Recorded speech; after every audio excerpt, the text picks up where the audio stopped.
Балдар,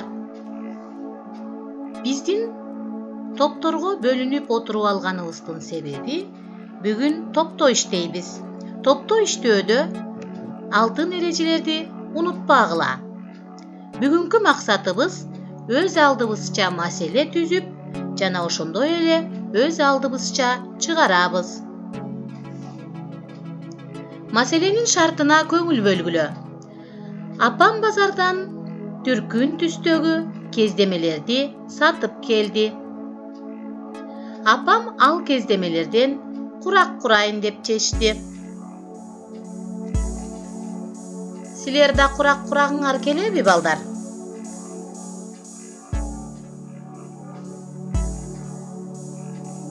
Эгерде курак курайбыз десеңер, анда топтордо адегенде 2ден бөлүнүп алгыла.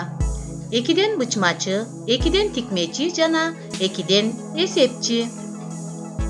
Апам алып келген кездемелерден силерге түркүн түстөгү, бирдей сандагы, бирдей размердеги тилкелер берилди.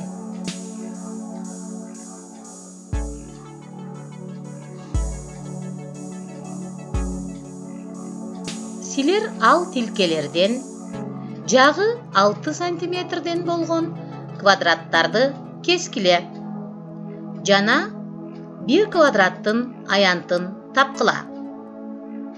Кесилген квадраттардан каалагандай курактарды курагыла.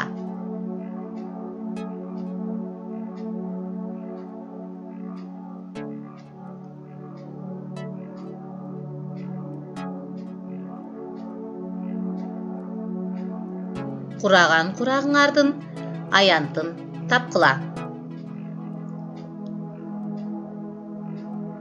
Иштеген ишиңерди доскага презентация жасайсыңар.